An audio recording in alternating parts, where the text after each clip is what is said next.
آمدید کہنا چاہتا ہوں انتہائی قدر سے دیکھنے والے، انتہائی ضروری موضوع پہ ضروری گفتگو کرنے والے شمشیر اعلیٰ حضرت مفتی حنیف قریشی صاحب کو میں خوش آمدید کہنا چاہتا ہوں. بہت ہی ضروری، بہت ہی خاص گفتگو کرنے والے. اور پہلا ہی سوال پوچھتا ہوں، بہت خاص سوال ہے. مفتی حنیف قریشی صاحب، آپ کے سامنے یہ سوال رکھ رہا ہوں. عظمت صحابہ ہم سب اس سے آشنا ہیں، آپ پہ ہماری جانیں قربان. یہ وہ لوگ ہیں جن کا انتخاب رسول خدا کے لیے اللہ نے کیا ہے اور ان کا یار و مددگار بنایا ہے. پھر وہ کیا وجوہات ہیں کہ پاکستان میں اس وقت جو دور اندیشی کو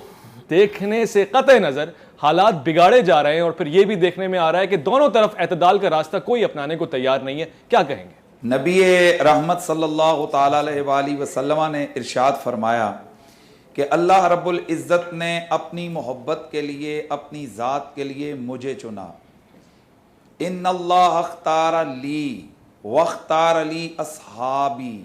اللہ نے اپنے لیے مجھے چنا اور میرے لیے میرے صحابہ کو چنا. ان میں سے کچھ کو میرے سسرالی رشتہ داریاں عطا فرمائیں، یعنی جہاں سے میں نے شادیاں کیں یا جہاں پر میں نے اپنی اولاد کے رشتے دیے، اور کچھ کو اللہ رب العزت نے میرا انصار و مددگار بنایا. نبی اکرم سید کونین صلی اللہ تعالیٰ علیہ وآلہ وسلم کے صحابہ یہ وہ ہستیاں ہیں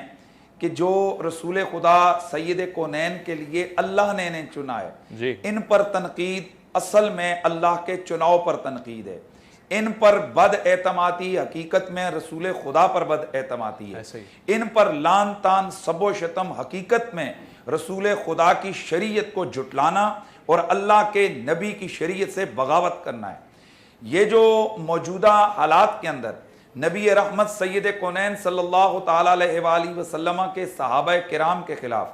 تبرہ بازی کا بازار گرم کیا گیا ہے. بالخصوص تاجدار خلافت،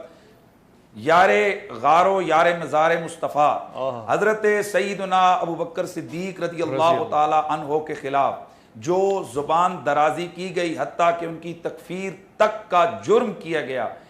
اور دیگر صحابہ کرام علیہم الرضوان کے حوالے سے جو بد کلامی، بد زبانی اور جو لہجہ اختیار کیا گیا، یہ نہ صرف یہ قابل مذمت ہے بلکہ یہ قابل لعنت عمل ہے. کیونکہ اللہ کے نبی سرور کون و مکان صلی اللہ تعالیٰ علیہ وآلہ وسلم نے ارشاد فرمایا اذا رأیتم الذین یسبون اصحابی فقولوا لعنت اللہ علی شرکم، کہ جب تم دیکھو کسی قوم کو کہ وہ میرے صحابہ پر تبرہ بازی کرے، میرے صحابہ کو گالی دے، تو تم یہ کہو لعنت ہو اللہ کی تمہارے اس شر پر، تمہارے اس فتنے پر اللہ کی لعنت ہو.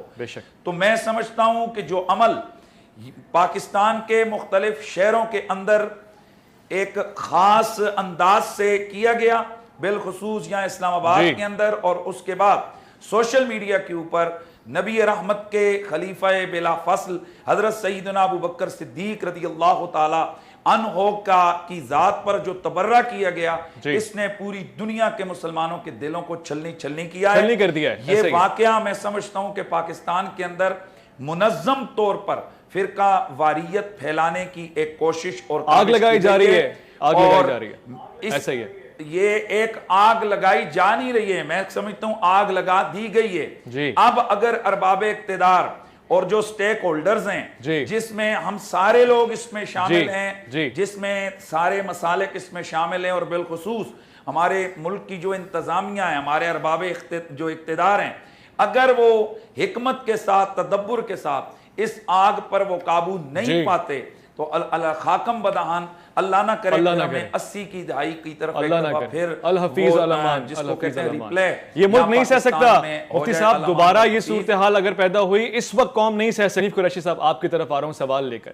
سوال مختصر ہے، اس معاملے کا کوئی سولوشن نظر آتا ہے؟ ہمیں جو پہلی چیز دیکھنی ہے وہ یہ کہ پاکستان کو استحکام نصیب ہو، ہمیں توڑا نہ جائے، کسی بھی طریقے سے ہمیں ٹکڑوں میں نہ ڈیوائیڈ کیا جائے. دوسری چیز، بلکہ میں کہوں گا اس سے بھی پہلی چیز یہی ہے کہ کسی بھی طرح سے ہم اپنے عقائد پہ کمپرمائز نہ کریں، کسی بھی طرح سے مقدس شخصیات کو بچا لیں. سولوشن کیا نظر آتا ہے آپ کو؟ بہت کچھ جو ہمارے دل میں، ہم اس کو بوجود زبان پر نہیں لا رہے ہیں، کیونکہ ہم اپنے مسالک یا اپنی عوام کی نمائندگی کر رہے ہیں. اس وقت جو بے احتیاطیوں کی وجہ سے عوام کے دلوں میں جو نفرتیں اور جو آگ لگی ہوئی ہے، یقیناً اس سے کہیں بڑھ کر آگ ہمارے دلوں میں لگی ہوئی ہے. اور میں کچھ تھوڑا میرے ساتھ بیٹھے ہیں امین شہیدی صاحب، تو یہ ویسے میں بڑی محتاط گفتگو یہ بھی کرتے ہیں، ہمیشہ یہ وحدت کی بات کرتے رہتے ہیں جی، لیکن میں ان سے بالکل کھل کے کہوں گا کہ ہمیں ان پر بہت دکھ ہے، ان جیسے اور وہ اہل تشیع کے لوگ جو آ کر پریس کانفرنسوں میں اس طرح کے ٹی وی شوز پر جو یہ بھاشن دیتے تو ہمیں نظر آتے رہیں کہ جناب ہم تکفیر صحابہ یا مقدسات کی توہین ہمارے ہاں حرام ہے، لیکن یہ کس کے ممبر استعمال ہو رہے ہیں؟ انہوں نے جو ارشاد فرمایا کہ جنوری سے ایک کالا دم تنظیم نے یہاں تکفیر کے کافر کافر کے نعرے لگائیں، صاحب آپ نے تو ان کا بیانیہ مضبوط کیا ہے۔ میرے جیسا معتدل آدمی، میرے جیسا آدمی کہ جو ہمیشہ ہم نے وحدت کی بات کی ہے، میں ہمیشہ سے تکفیر کا مخالف رہا ہوں، ایسا ہی ہے، خدا کی قسم اس طرح کے لعنتی انسان جو ممبروں پہ بیٹھ کے رسول خدا کے مقدس صحابہ جو امام الصحابہ والتابعین ہیں ان کی وہ تکفیر کریں، پھر ان کو کافر نہ کہا جائے تو کیا کہا جائے؟ جی میں بالکل لگی لپٹی نہیں کروں گا، ہم بہت زیادہ احتیاط میں پھر بھی برت رہا ہوں کہ پاکستان ہمارا ہے، ہم اس میں آگ نہیں لگانا چاہتے، جی لیکن مجھے ان لوگوں سے گلہ ہے۔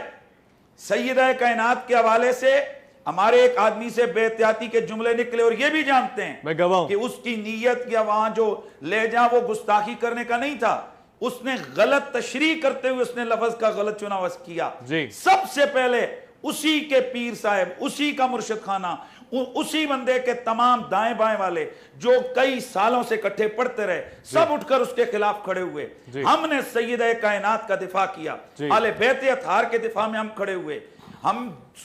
دیکھتے رہے اتنا عرصہ کہ شاید اہل تشیع مکتب فکر کے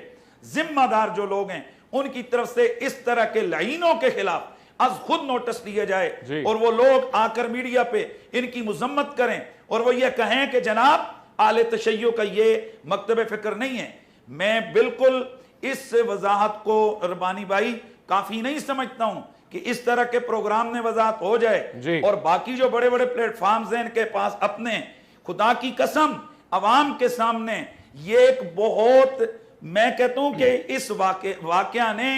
یہ جو اسلام آباد میں ہوا اور اس کے بعد جو خلفائے راشدین کے حوالے سے یہ جو رویہ اور دیگر صحابہ کے حوالے سے رکھا گیا ہے، اللہ کی قسم اس نے بہت سارے ذہنوں کو متزلزل کیا ہے۔ جو لوگ پہلے اس تکفیری جس کو یہ دہشت گرد فرقہ کہتے ہیں ان کو دور ہٹاتے تھے، اب ان کو ساتھ بٹھا کر کہتے ہیں تم بالکل ٹھیک کہتے ہو، واقعی رسول اللہ کے صحابہ کی یہاں توہین ہوتی ہے۔ تو جناب اس کا ایک ہی حل ہے کہ پاکستان میں اگر اس طرح کے بدبخت جیسے یہ کہتے ہیں کوئی MI6 کے لیے، کوئی CIA کے لیے، اس کو ایکسپوز کس نے کرنا ہے؟ CIA نے آ کر اشتہار لگانا ہے کہ یہ ہمارے ایجنٹ ہے، MI6 نے آ کر کہنا کہ یہ ہمارے ایجنٹ ہے، یا آپ کے خود مکتب فکر کی طرف سے آواز اٹھے؟ لیکن یہ لوگ نہیں اٹھا سکتے ہیں، پتہ ہے کیوں؟ اس لیے کہ وہ جو غالی تبرعی لوگ ہیں وہ ان کے سٹیجوں پر قابض ہو چکے ہیں، وہ ان کی عوام کا دماغ اس جگہ پر لے گئے کہ اگر یہ یہاں ان کی مذمت کریں یا ان کی اس تکفیر کے والے سے معاملات کریں گے، یقیناً ان کو باہر نکل کر بہت سارا سامنا کرنا پڑے گا۔ لیکن پاکستان کے لیے اور میں کہتا ہوں خود مکتب فکر اہل تشیع کے لیے، ان کے